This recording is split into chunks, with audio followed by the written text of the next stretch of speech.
season finale for season 2 of The Last of Us has come and gone, and we finally got to see Abby again as the show leaves us with a cliffhanger. Don't forget, this will include spoilers for all of season 2, although we won't dive deeper into the story of the second game past what we've seen until the end, but I'll give a warning before we get to that. Convergence, the name of the season finale episode by definition, is when people or things come together from different directions and eventually meet, and that is exactly what we've all been waiting for with Ellie and Abby, as Ellie, Dina, Jesse, and Tommy are all in Seattle on the hunt for her and her team. However, as Dina recovers from the arrow to her leg from the Seraphites, we see Ellie tell her the truth about why Abby killed Joel back in episode 2. She explains the story of Joel trying to save her and killing everyone at the hospital, and it makes Dina very uneasy. She basically says, I didn't realize that, we need to turn around and head home. However, as they get into day 3 in Seattle, Ellie and Jesse have to find Tommy first. Ellie wants to try and save a Seraphite child while they're walking around who is being assaulted by the Washington Liberation Front, but Jesse calls her selfish because it could have cost them their lives. He reveals that he knows Dina is pregnant when she won't take a drink of alcohol while Jesse's trying to get the arrow out of her leg, and Ellie confirms the pregnancy, but then it's revealed that Jesse was just guessing and now knows that he was actually correct. He then gives a speech about how he fell in love with a passerby who was on her way to Mexico and stopped in Jackson for a couple of weeks to trade, but he didn't go with her because he is loyal to the community and that he voted against getting revenge for Joel because of that as well. While they're scoping out the city for Tommy, Ellie notices an aquarium off in the distance and remembers that Nora had mentioned a whale and a wheel with the Ferris wheel that's right next to it when trying to give Abby's location, and deduces that she must be there. Jesse says he hopes Ellie finds what she's looking for, but he's not going to go hunt for Abby any longer and goes off to find Tommy instead. So Ellie sets off by herself to go to the aquarium. Meanwhile, Isaac is preparing the Washington Liberation Front for a raid on the Seraphites Island, but he's worried about Abby and her group being AWOL because he thinks that he may die on the raid that night, and Abby needs to be his successor of the WLF. As Ellie heads to the boat that can take her across the water to the aquarium, she sees Isaac and the WLF loading up their boats and going to attack the Seraphites. So she waits for them to leave, grabs a boat that's sitting there, and heads out into the stormy weather in the dark. Terrible idea. However, she's hit by a giant wave, because it's a terrible idea, and ends up washing up on the Seraphites Island right before the raid. She's caught, strung up, and about to be gutted, but then the WLF attack happens on the other side of the shore, and they leave her to go defend the island. So, lucky her, I guess. So she gets back in the boat, heads to the aquarium, and then breaks in. When she does, she finds Owen and Mel and demands to know where Abby is. Owen tries to make a move to grab a gun and protect himself, but when he does, Ellie shoots him through the neck, but it also strikes Mel in the neck as well. As Mel starts to bleed out on the ground, she pulls back her jacket to reveal she's pregnant and asks Ellie to perform an emergency C-section to at least save the baby before she dies. Ellie is too shocked and traumatized, and Mel ends up dying before she can do so. Tommy and Jesse arrive shortly after, and they bring Ellie back to the theater. When they get back, they agree we need to return home. Ellie thanks Jesse for saving her, and they end up having a conversation and kind of earning a mutual respect for one another. That's when they hear a commotion in the lobby where Tommy just went. They rush out the door, and Jesse catches a bullet to the head from Abby. Abby has a gun pointed at Tommy, who's laying on the ground, and tells Ellie to come out and face her.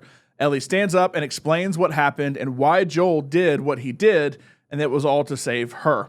Abby angrily says that she let Ellie live after killing Joel, and she wasted this life, pulls a gun on Ellie before the screen turns black, and we hear a gunshot, to leave it on a cliffhanger of, did she really shoot Ellie?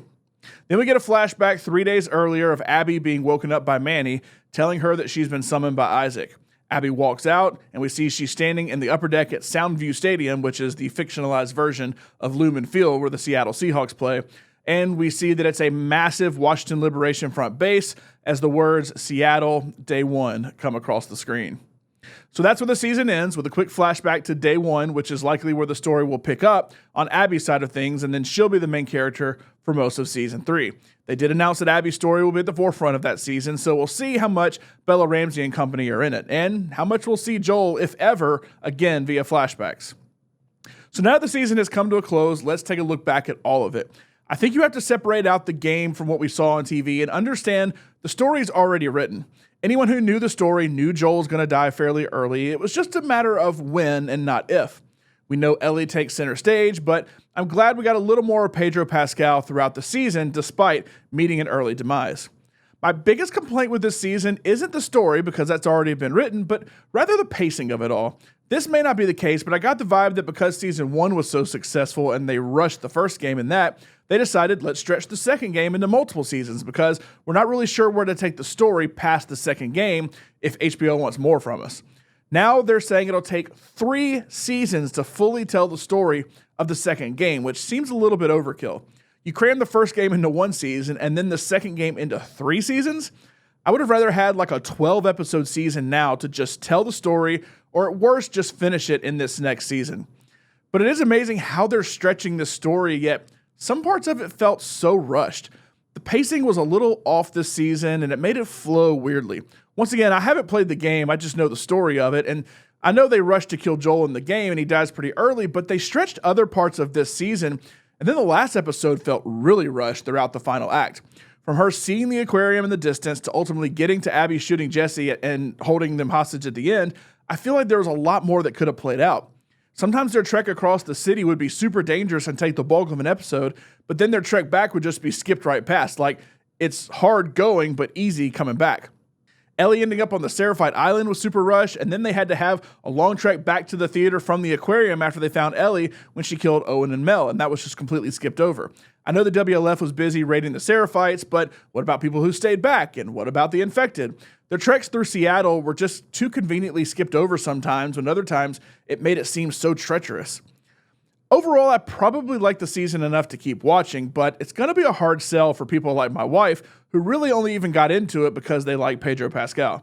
I'll be watching moving forward, but not with as much enthusiasm as I did before. Overall, I'd probably give this season about a 7 out of 10, but I'd say my enthusiasm moving forward is about a 4 out of 10. For those curious and looking ahead, some spoilers to the rest of the story will follow, so don't listen if you want to know what happens. Just make sure to subscribe to the channel and like this video. So as I've mentioned, I haven't played the game, but I do know that the story will shift back to Abby for Season 3. We go back to Seattle day 1, as we saw at the end of the episode, and we're going to learn more of Abby's story, as she'll be the main character for a good portion of at least Season 3. We're going to learn more about the Seraphites, as Owen, the guy who Ellie killed in this episode, has gone missing while investigating the Seraphites. Abby searches for him, and she is captured as well, but she's eventually rescued by a pair of Seraphite siblings, Yara and Lev, who are basically excommunicated from the Seraphites. We then see their story together as they flee as the WLF begins their assault on the Seraphites that we saw a little bit of in this episode. Abby returns to find Owen and Mel dead shortly after Ellie killed them, and then finds her way to Ellie's hideout at the theater, and that's when we see the final scene play out from Abby's side. As to whether or not Abby shoots Ellie, she doesn't, at least not in the game. She is about to do it, but then Tommy knocks Abby's arm out of the way just in time to save her. Of course, we didn't see that here to leave us on a cliffhanger. She then turns around and shoots Tommy, but doesn't kill him. She just impairs him, and then chases after Ellie and ends up beating her and Dina almost to death. Then as she has a chance to kill both of them, she's talked out of it by Lev, one of the Seraphite siblings with her, and she tells them never come back to Seattle ever again. I don't know if that's where Season 3 is going to end, or if they're going to go past that. They said they would need a Season 4 to fully tell the story, so who knows. Several months later, after the fight at the theater, Ellie and Dina are now living on a farm and raising Dina and Jesse's son together. However, Tommy shows up and tells Ellie he knows where Abby is. Ellie is a little conflicted about going after her yet again, but Tommy now wants revenge as much as anybody. Ellie decides that she has to finish the job and leaves, and Dina's not real happy about that. Ellie goes to California to confront her and actually ends up saving her from some slave traders. She then forces Abby to fight her, nearly kills her, but then has a change of heart after a flashback of Joel and ultimately spares her. So Abby and Lev leave, Ellie returns to the farmhouse, only to find that Dina has taken the baby and left. So that's kind of a quick synopsis of what the next 2 seasons will be about. If I spoiled it for you, I'm sorry, I gave you fair warning. Season 3 is going to definitely be Abby's story with Yara and Lev, and it may end on the same scene, just played out a little further to show the fight where Abby spares Ellie and Dina. And then maybe Season 4 will follow the story of Ellie going back out on the hunt for Abby and leaving Dina behind. So what do you think of Season 2? Do you think it warrants 2 more seasons, or should they just wrap it up in Season 3? Are you even still interested without Joel and Pedro Pascal? Let me know in the comments, and make sure to subscribe for more TV recaps and reviews of some shows coming out later this year, and a huge summer at the movies as well with our out of the theater reactions, which you can catch on our shorts here on the channel. Make sure to subscribe for all of that and more right here on The Pop Culture Life.